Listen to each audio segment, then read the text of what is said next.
ਵੇਖੋ ਮੈਂ ਆਪ ਹੀ ਇਸ ਥਾਂ ਜ਼ਿਲ੍ਹੇ ਦਾ ਰਹਿਣ ਵਾਲਾ। ਪਹਿਲੀ ਗੱਲ ਤਾਂ ਮੈਨੂੰ ਆਪ ਨੂੰ ਵੀ ਬਹੁਤ ਕੁਝ ਪਤਾ ਉਹਦੇ ਬਾਰੇ। ਡਾਕਟਰ ਬਹੁਤ ਵਧੀਆ ਹੋਣਗੇ ਉਹ, ਮੈਂ ਕਹਿੰਦਾ ਵੀ ਬਹੁਤ ਵਧੀਆ ਹੋਣਗੇ, ਪਰ ਪ੍ਰਬੰਧਕ ਚੰਗੇ ਨਹੀਂ ਗੇ। ਮੈਂ ਇਹੀ ਗੱਲ ਵਿਧਾਨ ਸਭਾ 'ਚ ਕਹੀ ਸੀ।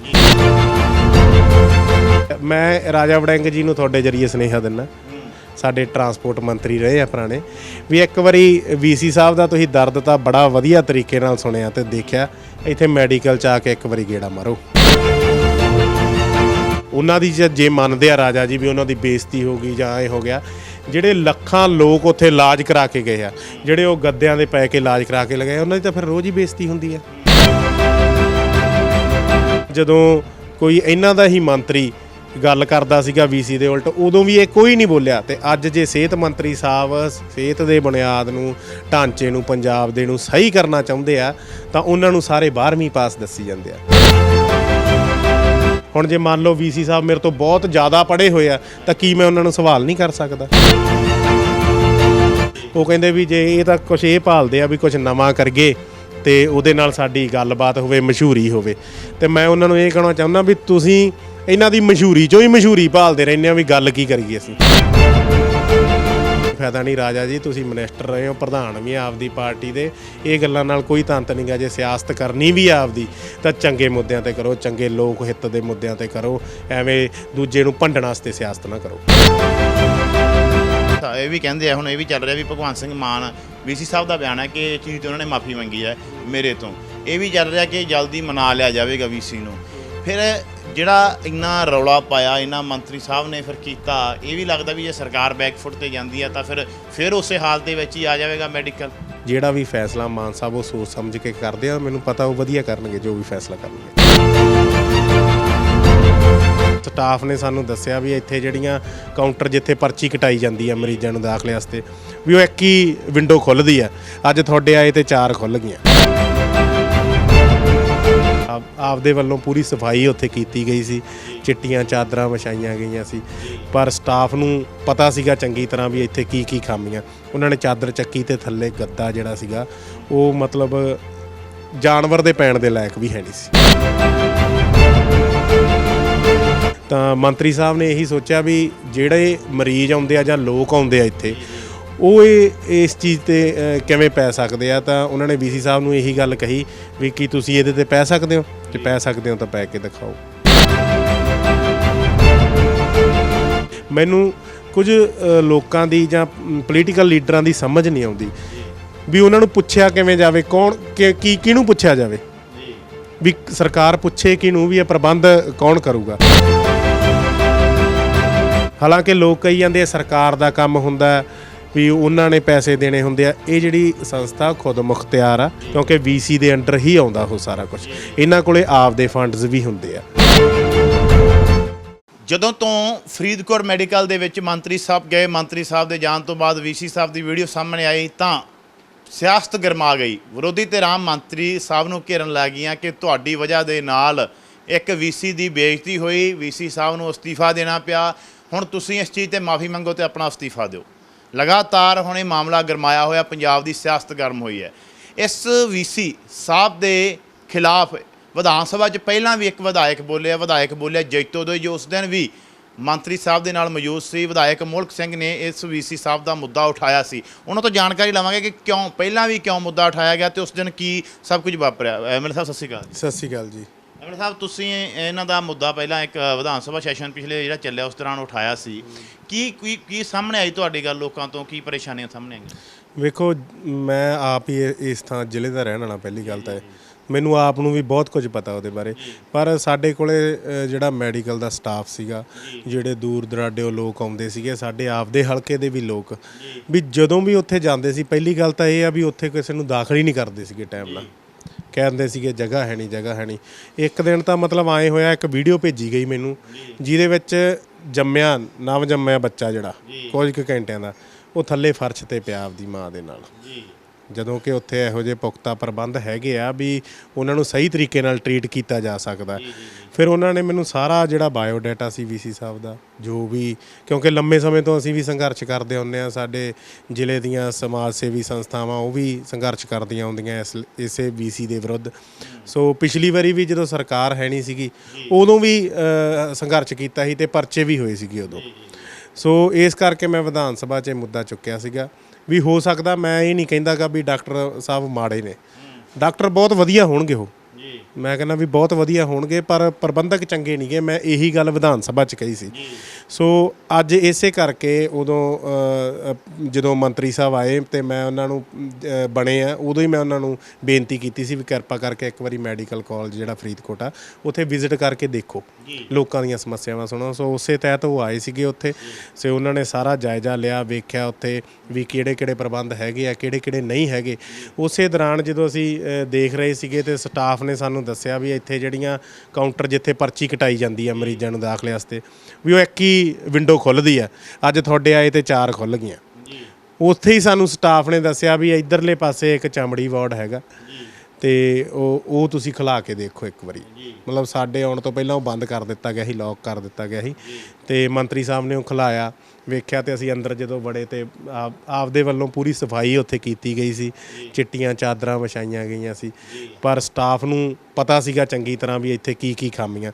ਉਹਨਾਂ ਨੇ ਚਾਦਰ ਚੱਕੀ ਤੇ ਥੱਲੇ ਗੱਦਾ ਜਿਹੜਾ ਸੀਗਾ ਉਹ ਮਤਲਬ ਜਾਨਵਰ ਦੇ ਪੈਣ ਦੇ ਲਾਇਕ ਵੀ ਹੈ ਨਹੀਂ ਸੀ।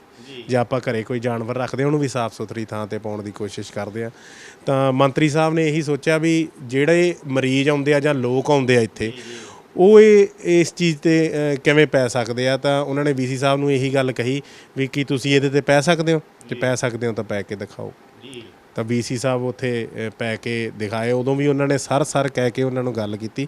ਮੈਨੂੰ ਕੁਝ ਲੋਕਾਂ ਦੀ ਜਾਂ ਪੋਲੀਟੀਕਲ ਲੀਡਰਾਂ ਦੀ ਸਮਝ ਨਹੀਂ ਆਉਂਦੀ ਵੀ ਉਹਨਾਂ ਨੂੰ ਪੁੱਛਿਆ ਕਿਵੇਂ ਜਾਵੇ, ਕੌਣ ਕਿਹਨੂੰ ਪੁੱਛਿਆ ਜਾਵੇ, ਵੀ ਸਰਕਾਰ ਪੁੱਛੇ ਕਿਹਨੂੰ ਵੀ ਇਹ ਪ੍ਰਬੰਧ ਕੌਣ ਕਰੂਗਾ। ਹਾਲਾਂਕਿ ਲੋਕ ਕਹੀ ਜਾਂਦੇ ਆ ਸਰਕਾਰ ਦਾ ਕੰਮ ਹੁੰਦਾ ਵੀ ਉਹਨਾਂ ਨੇ ਪੈਸੇ ਦੇਣੇ ਹੁੰਦੇ ਆ। ਇਹ ਜਿਹੜੀ ਸੰਸਥਾ ਖੁਦ ਮੁਖਤਿਆਰ ਆ, ਸਰਕਾਰ ਸਿੱਧੇ ਤੌਰ 'ਤੇ ਇਹਦੇ ਵਿੱਚ ਦਾਖਲਅੰਦਾਜ਼ੀ ਨਹੀਂ ਕਰ ਸਕਦੀ ਕਿਉਂਕਿ ਵੀਸੀ ਦੇ ਅੰਡਰ ਹੀ ਆਉਂਦਾ ਉਹ ਸਾਰਾ ਕੁਝ। ਇਹਨਾਂ ਕੋਲੇ ਆਪਦੇ ਫੰਡਸ ਵੀ ਹੁੰਦੇ ਆ ਵੀ ਆਪਦੇ ਤਰੀਕੇ ਨਾਲ ਵੀ ਇਹ ਵਧੀਆ ਕਰ ਸਕਦੇ ਆ।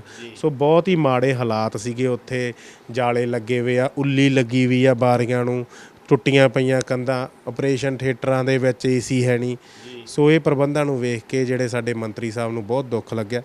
ਤਾਂ ਉਹਨਾਂ ਨੇ ਵੀਸੀ ਸਾਹਿਬ ਤੋਂ ਇਹ ਸਵਾਲ ਕੀਤੇ, ਪਰ ਮੈਂ ਹੈਰਾਨ ਆ ਸਾਡੇ ਪੋਲੀਟੀਕਲ ਲੀਡਰਾਂ ਦੇ ਉੱਤੇ। ਅੱਜ ਤੋਂ ਪਹਿਲਾਂ ਜਦੋਂ ਕੋਈ ਬੰਦਾ ਮੈਡੀਕਲ ਸਹੂਲਤਾਂ ਦੇ ਕਾਰਨ ਮਰ ਜਾਂਦਾ ਸੀਗਾ, ਕਮੀਆਂ ਦੇ ਕਾਰਨ ਮਰ ਜਾਂਦਾ ਸੀਗਾ, ਤਾਂ ਉਦੋਂ ਇਹ ਕੋਈ ਨਹੀਂ ਬੋਲਿਆ। ਜਾਂ ਜਦੋਂ ਕੋਈ ਇਹਨਾਂ ਦਾ ਹੀ ਮੰਤਰੀ ਗੱਲ ਕਰਦਾ ਸੀਗਾ ਵੀਸੀ ਦੇ ਉਲਟ, ਉਦੋਂ ਵੀ ਇਹ ਕੋਈ ਨਹੀਂ ਬੋਲਿਆ। ਤੇ ਅੱਜ ਜੇ ਸਿਹਤ ਮੰਤਰੀ ਸਾਹਿਬ ਸਿਹਤ ਦੇ ਬੁਨਿਆਦ ਨੂੰ, ਢਾਂਚੇ ਨੂੰ, ਪੰਜਾਬ ਦੇ ਨੂੰ ਸਹੀ ਕਰਨਾ ਚਾਹੁੰਦੇ ਆ ਤਾਂ ਉਹਨਾਂ ਨੂੰ ਸਾਰੇ 12ਵੀਂ ਪਾਸ ਦੱਸੀ ਜਾਂਦੇ ਆ। ਇਹ ਲੌਜਿਕ ਹੀ ਹੈ ਨਹੀਂਗਾ ਕੋਈ। ਜੇ ਕੋਈ ਪੜ੍ਹਿਆ ਲਿਖਿਆ ਬੰਦਾ ਹੈ ਤਾਂ ਉਹ ਗਲਤੀ ਕਰ ਨਹੀਂ ਸਕਦਾ, ਜਾਂ ਅਨਪੜ੍ਹ ਬੰਦਾ ਉਹਨੂੰ ਸਮਝਾ ਨਹੀਂ ਸਕਦਾ। ਉਹ ਤਾਂ 12ਵੀਂ ਪਾਸ ਨੇ, ਮੇਰੀ ਆਪਦੀ ਇੰਜੀਨੀਅਰਿੰਗ ਕੀਤੀ ਹੋਈ ਹੈ। ਹੁਣ ਜੇ ਮੰਨ ਲਓ ਵੀਸੀ ਸਾਹਿਬ ਮੇਰੇ ਤੋਂ ਬਹੁਤ ਜ਼ਿਆਦਾ ਪੜ੍ਹੇ ਹੋਏ ਆ ਤਾਂ ਕੀ ਮੈਂ ਉਹਨਾਂ ਨੂੰ ਸਵਾਲ ਨਹੀਂ ਕਰ ਸਕਦਾ? ਸੋ ਇਹ ਅਨਲੌਜੀਕਲ ਗੱਲਾਂ ਇਹ ਲੋਕਾਂ ਨੂੰ ਸਮਝਣੀਆਂ ਚਾਹੀਦੀਆਂ। ਇੱਕ ਰਾਜਾ ਵੜਿੰਗ ਕੱਲ੍ਹ ਦੇ ਬੜਾ ਮਿਲ ਕੇ ਵੀ ਆਏ ਆ ਉਹਨਾਂ ਨੂੰ, ਉਹਨਾਂ ਸਾਹਮਣੇ ਉਹ ਰੋਏ ਵੀ ਹੈ। ਰਾਜਾ ਵੜਿੰਗ ਸਾਹਿਬ ਬੜਾ ਦਰਦ ਦਿਖਾ ਰਹੇ ਆ। ਉਹ ਕਹਿੰਦੇ ਦੇਖੋ ਜੀ ਇਹ ਤਾਂ ਅਪਮਾਨ ਕੀਤਾ ਐਡੇ ਵੱਡੇ ਡਾਕਟਰ ਦਾ, ਇੰਨਾ। ਰਾਜਾ ਵੜਿੰਗ ਦੇ ਬੜੇ ਤੁਸੀਂ ਦੇਖਿਆ ਹੋਣੀਆਂ ਵੀਡੀਓ? ਦੇਖੀ ਆ। ਮੈਂ ਰਾਜਾ ਵੜਿੰਗ ਜੀ ਨੂੰ ਤੁਹਾਡੇ ਜ਼ਰੀਏ ਸੁਨੇਹਾ ਦਿੰਦਾ, ਸਾਡੇ ਟਰਾਂਸਪੋਰਟ ਮੰਤਰੀ ਰਹੇ ਆ ਪੁਰਾਣੇ, ਵੀ ਇੱਕ ਵਾਰੀ ਵੀਸੀ ਸਾਹਿਬ ਦਾ ਤੁਸੀਂ ਦਰਦ ਤਾਂ ਬੜਾ ਵਧੀਆ ਤਰੀਕੇ ਨਾਲ ਸੁਣਿਆ ਤੇ ਦੇਖਿਆ, ਇੱਥੇ ਮੈਡੀਕਲ 'ਚ ਆ ਕੇ ਇੱਕ ਵਾਰੀ ਗੇੜਾ ਮਾਰੋ। ਉੱਥੇ ਜਿਹੜੇ ਗੱਦੇ 'ਤੇ ਉਹਨਾਂ ਨੂੰ ਪਾਇਆ ਸੀਗਾ, ਉਹ ਗੱਦੇ ਦੇ ਤੁਸੀਂ ਪੈਣ ਤਾਂ ਦੂਰ ਦੀ ਗੱਲ ਆ, ਉਹਨੂੰ ਹੱਥ ਲਾ ਕੇ ਵੇਖੋ ਕਿਵੇਂ ਆ। ਸੋ ਜਿਹੜੇ ਉਹਨਾਂ ਦੀ ਜੇ ਮੰਨਦੇ ਆ ਰਾਜਾ ਜੀ ਵੀ ਉਹਨਾਂ ਦੀ ਬੇਇੱਜ਼ਤੀ ਹੋ ਗਈ ਜਾਂ ਇਹ ਹੋ ਗਿਆ, ਜਿਹੜੇ ਲੱਖਾਂ ਲੋਕ ਉੱਥੇ ਇਲਾਜ ਕਰਾ ਕੇ ਗਏ ਆ, ਜਿਹੜੇ ਉਹ ਗੱਦਿਆਂ ਦੇ ਪੈ ਕੇ ਇਲਾਜ ਕਰਾ ਕੇ ਲਗਾਏ, ਉਹਨਾਂ ਦੀ ਤਾਂ ਫਿਰ ਰੋਜ਼ ਹੀ ਬੇਇੱਜ਼ਤੀ ਹੁੰਦੀ ਆ, ਉਹਨਾਂ ਦੀ ਤਾਂ ਰੋਜ਼ ਹੀ ਇਨਸਲਟ ਹੁੰਦੀ ਆ। ਸੋ ਇਹ ਇਕੱਲਾ ਵਿਰੋਧ ਕਰਨ ਵਾਸਤੇ ਵਿਰੋਧ ਨਾ ਕਰੋ, ਜੇ ਕੋਈ ਚੰਗਾ ਹੋ ਰਿਹਾ ਤਾਂ ਉਹਦਾ ਸਾਥ ਦਿਆ ਕਰੋ। ਮੈਨੂੰ ਲੱਗਦਾ ਵੀ ਰਾਜਾ ਜੀ ਕਹਿੰਦੇ ਸੀਗੇ, ਕੱਲ੍ਹ ਮੈਂ ਸੁਣੀ ਸੀ ਇੱਕ ਇੰਟਰਵਿਊ ਜੀ, ਉਹ ਕਹਿੰਦੇ ਵੀ ਜੇ ਇਹ ਤਾਂ ਕੁਛ ਇਹ ਭਾਲਦੇ ਆ ਵੀ ਕੁਛ ਨਵਾਂ ਕਰੀਏ ਤੇ ਉਹਦੇ ਨਾਲ ਸਾਡੀ ਗੱਲਬਾਤ ਹੋਵੇ, ਮਸ਼ਹੂਰੀ ਹੋਵੇ। ਤੇ ਮੈਂ ਉਹਨਾਂ ਨੂੰ ਇਹ ਕਹਿਣਾ ਚਾਹੁੰਦਾ ਵੀ ਤੁਸੀਂ ਇਹਨਾਂ ਦੀ ਮਸ਼ਹੂਰੀ 'ਚੋਂ ਹੀ ਮਸ਼ਹੂਰੀ ਭਾਲਦੇ ਰਹਿੰਦੇ ਆ ਵੀ ਗੱਲ ਕੀ ਕਰੀਏ ਅਸੀਂ। ਹੋਰ ਕੋਈ ਮੁੱਦਾ ਕਰੋ, ਚੱਕੋ ਜਿਹੜਾ ਲੋਕਾਂ ਦੇ ਹਿੱਤ ਵਿੱਚ ਹੋਵੇ। ਐਵੇਂ ਬੇਬੁਨਿਆਦ ਗੱਲਾਂ ਕਰਨ ਦਾ ਕੋਈ ਫਾਇਦਾ ਨਹੀਂ। ਰਾਜਾ ਜੀ ਤੁਸੀਂ ਮਿਨਿਸਟਰ ਰਹੇ ਹੋ, ਪ੍ਰਧਾਨ ਵੀ ਆਪਦੀ ਪਾਰਟੀ ਦੇ, ਇਹ ਗੱਲਾਂ ਨਾਲ ਕੋਈ ਤੰਤ ਨਹੀਂ ਗਾ। ਜੇ ਸਿਆਸਤ ਕਰਨੀ ਵੀ ਆਪਦੀ ਤਾਂ ਚੰਗੇ ਮੁੱਦਿਆਂ ਤੇ ਕਰੋ, ਚੰਗੇ ਲੋਕ ਹਿੱਤ ਦੇ ਮੁੱਦਿਆਂ ਤੇ ਕਰੋ, ਐਵੇਂ ਦੂਜੇ ਨੂੰ ਭੰਡਣ ਵਾਸਤੇ ਸਿਆਸਤ ਨਾ ਕਰੋ। ਮੰਤਰੀ ਜਦੋਂ ਉੱਥੇ ਗਏ, ਚਲੋ ਵੀਡੀਓ ਸਾਹਮਣੇ ਦੇਖਿਆ, ਤੁਸੀਂ ਵੀ ਕਿਹਾ ਉਹਨਾਂ ਨੇ ਸਰ ਕਈ ਵਾਰ ਇਹ ਹੁੰਦਾ ਕਿ ਤਲਖੀ ਪਹਿਲਾਂ ਹੀ ਮੰਤਰੀ ਸਾਹਿਬ ਦੇ ਮਨ ਦੇ ਵਿੱਚ ਹੋਵੇ, ਉਹਨਾਂ ਪ੍ਰਤੀ ਕੋਈ ਜਾਣਬੁੱਝ ਕੇ ਕੋਈ ਲੱਗਦਾ ਹੋਵੇ, ਕੋਈ ਇਹੀ ਗੱਲ ਵੀ ਸੀ ਕਿ ਮੌਕੇ 'ਤੇ ਜਿਹੜੀਆਂ ਸਿਚੁਏਸ਼ਨ ਬਣੀਆਂ ਵੇਖ ਕੇ? ਨਹੀਂ, ਮੰਤਰੀ ਸਾਹਿਬ ਮੌਕੇ ਤੇ ਗਏ। ਉਹਨਾਂ ਨੇ ਸਰ ਤੋਂ ਪਹਿਲਾਂ ਤਾਂ ਉੱਥੇ ਧਰਨਾ ਲੱਗਿਆ ਹੋਇਆ ਸੀ ਵੀਸੀ ਸਾਹਿਬ ਦੇ ਉਲਟ। ਉਹ ਪਹਿਲੀ ਵਾਰੀ ਉਹਨਾਂ ਨੇ ਇਹ ਗੱਲ ਕਹੀ ਵੀ ਸਾਡੇ 'ਚ ਮੰਤਰੀ ਆ ਕੇ ਆਏ, ਉਸੇ ਦਰੀਆਂ 'ਤੇ ਜਿੱਥੇ ਉਹ ਬੈਠੇ ਸੀ ਮੰਤਰੀ ਸਾਹਿਬ ਉੱਥੇ ਹੀ ਬਹਿ ਕੇ ਜਾ ਕੇ ਵੀ ਤੁਸੀਂ ਆਪਦੀ ਸਮੱਸਿਆ ਦੱਸੋ, ਧਰਨਾ ਲਾਉਣ ਦੀ ਲੋੜ ਨਹੀਂ। ਸੋ ਉਹਨਾਂ ਨੇ ਸਾਰੀ ਗੱਲਬਾਤ ਦੱਸੀ ਆਪਦੀ ਵੀ ਵੀਸੀ ਸਾਹਿਬ ਐਂ ਕਰਦੇ ਆ ਜਾਂ ਐਂ ਕਰਦੇ ਆ। ਜਿਹੜਾ ਵੀ ਕੋਈ ਮੁਲਾਜ਼ਮ ਉਹ ਕਹਿੰਦੇ ਉਹਨਾਂ ਨੂੰ ਸਹੀ ਕਰਨ ਵਾਸਤੇ ਕਹਿੰਦਾ ਪ੍ਰਬੰਧ ਜਾਂ ਉਹਨਾਂ ਦੇ ਉਲਟ ਬੋਲਦਾ ਤਾਂ ਉਹਨੂੰ ਅੱਖਾਂ ਕੱਢਦੇ ਆ, ਘੂਰਦੇ ਆ ਵੀ ਮੈਂ ਤੇਰੀ ਨੌਕਰੀ ਖਾ ਜੂੰਗਾ ਜਾਂ ਐਂ ਕਰ ਦੂੰਗਾ। ਸੋ ਇਸੇ ਕਰਕੇ ਮੰਤਰੀ ਸਾਹਿਬ ਨੇ ਜਿਹੜਾ ਸਾਰਾ ਜਾਇਜ਼ਾ ਉਹਨਾਂ ਤੋਂ ਸਟਾਫ ਵਾਲੇ ਜਿਹੜੇ ਧਰਨੇ 'ਤੇ ਬੈਠੇ ਸੀ ਉਹਨਾਂ ਨੂੰ ਨਾਲ ਲੈ ਕੇ ਹਸਪਤਾਲ ਦਾ ਸਾਰਾ ਜਾਇਜ਼ਾ ਲਿਆ ਅਤੇ ਉੱਥੇ ਉਹਨਾਂ ਨੇ ਜਿੰਨੀਆਂ ਮੇਰੇ ਹਿਸਾਬ ਨਾਲ ਕਮੀਆਂ ਸੀਗੀਆਂ ਉਹ ਸਾਰੀਆਂ ਵਿਖਾਈਆਂ ਉਹਨਾਂ ਨੇ। ਸੋ ਇਸ ਹਿਸਾਬ ਨਾਲ ਮੰਤਰੀ ਸਾਹਿਬ ਨੂੰ ਵੀ ਬਹੁਤ ਦੁੱਖ ਮਹਿਸੂਸ ਹੋਇਆ। ਉੱਥੇ ਲੋਕ ਜਿਹੜੇ ਸੀਗੇ ਥੱਲੇ ਪਏ ਹੋਏ ਸੀਗੇ ਕਈ ਵਾਰਡਾਂ ਦੇ ਵਿੱਚ, ਕਈਆਂ 'ਚ ਪੱਖੇ ਹੈ ਨਹੀਂ ਗੇ, ਜਿੱਥੇ ਏਸੀ ਦੀ ਲੋੜ ਆ ਏਸੀ ਹੈ ਨਹੀਂ ਗਾ। ਸੋ ਜਿਹੜੀ ਪਰਚੀ ਕਟਾਉਣ ਵਾਸਤੇ 2-2 ਦਿਨ ਵੇਟ ਕਰਨੀ ਪੈਂਦੀ ਆ। ਇਹਨਾਂ ਸਮੱਸਿਆਵਾਂ ਤੋਂ ਅੱਕ ਕੇ ਹੀ ਉਹਨਾਂ ਨੂੰ ਸਵਾਲ ਪੁੱਛੇ ਸੀ। ਕੋਈ ਵੱਡੀ ਗੱਲ ਨਹੀਂ ਗੀ ਜੇ ਵੀਸੀ ਨੂੰ ਸਵਾਲ ਵੀ ਪੁੱਛ ਲਿਆ ਉਹਨਾਂ ਨੇ ਤਾਂ ਇਹਦੇ ਵਿੱਚ ਇਹ ਨਹੀਂ ਆਪਾਂ ਕਹਿ ਸਕਦੇ ਵੀ ਉਹ 12ਵੀਂ ਪਾਸ ਆ ਤੋਂ ਵੱਡਾ। ਜੇ ਉਹਨਾਂ ਦਾ ਕੰਮ ਆ ਸਿਹਤ ਮੰਤਰੀ ਸਾਹਿਬ ਦਾ ਵੀ ਸਿਹਤ ਦੇ ਬੁਨਿਆਦ ਦਾ ਜਿਹੜੀ ਆਪਣੀ ਢਾਂਚਾ ਪੰਜਾਬ ਦਾ ਉਹਨੂੰ ਸਵਾਰਨਾ, ਅਤੇ ਵੀਸੀ ਸਾਹਿਬ ਦਾ ਕੰਮ ਆ ਜਿਹੜੇ ਹਸਪਤਾਲ ਉਹਨਾਂ ਦੇ ਅੰਡਰ ਆਉਂਦੇ ਆ, ਜਿਹੜੀ ਯੂਨੀਵਰਸਿਟੀਆਂ ਉਹਨਾਂ ਦੇ ਅੰਡਰ ਆਉਂਦੀਆਂ ਉਹਨਾਂ ਨੂੰ ਸਵਾਰਨਾ। ਸੋ ਉਹਨਾਂ ਨੇ ਇਹੀ ਸਵਾਲ ਕੀਤਾ ਵੀ ਜੇ ਅਸੀਂ ਕੰਮ ਕਰ ਰਹੇ ਹਾਂ ਤਾਂ ਤੁਸੀਂ ਕਿਉਂ ਨਹੀਂ ਕਰ ਰਹੇ। ਪਿਛਲੇ 8 ਸਾਲ ਤੋਂ ਮੈਨੂੰ ਲੱਗਦਾ 7-8 ਸਾਲ ਤੋਂ ਉੱਥੇ ਵੀਸੀ ਨੇ ਅਤੇ ਹਜੇ ਤੱਕ ਉੱਥੇ ਕੋਈ ਸੁਧਾਰ ਨਹੀਂ ਹੋਇਆ। ਸਾਰੇ ਉਹਨਾਂ ਨੂੰ ਬੋਲ ਕੇ ਥੱਕ ਚੁੱਕੇ ਨੇ। ਹੁਣ ਕੀ ਹੋਵੇਗਾ? ਜ਼ਿੰਮੇਵਾਰੀ ਇਹ ਵੀ ਵੱਧ ਗਈ ਹੈ। ਮੰਤਰੀ ਸਾਹਿਬ ਇਹ ਵੀ ਕਹਿੰਦੇ ਆ, ਹੁਣ ਇਹ ਵੀ ਚੱਲ ਰਿਹਾ ਵੀ ਭਗਵੰਤ ਸਿੰਘ ਮਾਨ ਵੀਸੀ ਸਾਹਿਬ ਦਾ ਬਿਆਨ ਹੈ ਕਿ ਇਹ ਚੀਜ਼ ਤੋਂ ਉਹਨਾਂ ਨੇ ਮਾਫੀ ਮੰਗੀ ਹੈ ਮੇਰੇ ਤੋਂ। ਇਹ ਵੀ ਚੱਲ ਰਿਹਾ ਕਿ ਜਲਦੀ ਮਨਾ ਲਿਆ ਜਾਵੇਗਾ ਵੀਸੀ ਨੂੰ। ਫਿਰ ਜਿਹੜਾ ਇੰਨਾ ਰੌਲਾ ਪਾਇਆ ਇਹਨਾਂ ਮੰਤਰੀ ਸਾਹਿਬ ਨੇ ਫਿਰ ਕੀਤਾ, ਇਹ ਵੀ ਲੱਗਦਾ ਵੀ ਜੇ ਸਰਕਾਰ ਬੈਕਫੁੱਟ 'ਤੇ ਜਾਂਦੀ ਹੈ ਤਾਂ ਫਿਰ ਉਸੇ ਹਾਲਤ ਦੇ ਵਿੱਚ ਹੀ ਆ ਜਾਵੇਗਾ ਮੈਡੀਕਲ। ਨਹੀਂ, ਸਰਕਾਰ ਨੇ ਜਿਹੜਾ ਸਿਹਤ ਦਾ ਢਾਂਚਾ ਉਹਨੂੰ ਸਹੀ ਕਰਨਾ ਗਾ।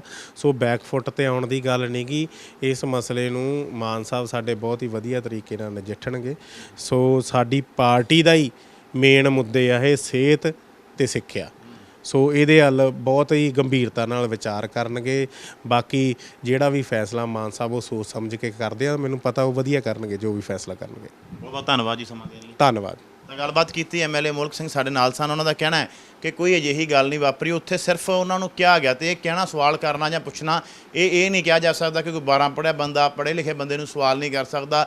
ਮੰਤਰੀ ਸਾਹਿਬ ਸਰ ਤੋਂ ਬਿਨਾਂ ਬੋਲ ਨਹੀਂ ਰਹੇ ਸੀ ਤਾਂ ਉਹਨਾਂ ਨੇ ਕਿਹਾ ਕਿ ਬਿਨਾਂ ਮਤਲਬ ਤੋਂ ਵਿਰੋਧੀ ਪਾਰਟੀਆਂ ਮੁੱਦਾ ਬਣਾ ਰਹੀਆਂ, ਜੋ ਕਿ ਨਹੀਂ ਚਾਹੀਦਾ। ਜਿੱਥੇ ਕੰਮ ਹੋ ਰਿਹਾ ਕੰਮ ਹੋਣ ਦੇਣਾ ਚਾਹੀਦਾ। ਕੈਮਰਾ ਪਰਸਨ ਹਿਮਤਾਜ ਦੇ ਨਾਲ ਮਨਿੰਦਰ ਜੀ ਸਿੱਧੂ, ਲੋਕ ਵਾਈ ਟੀਵੀ।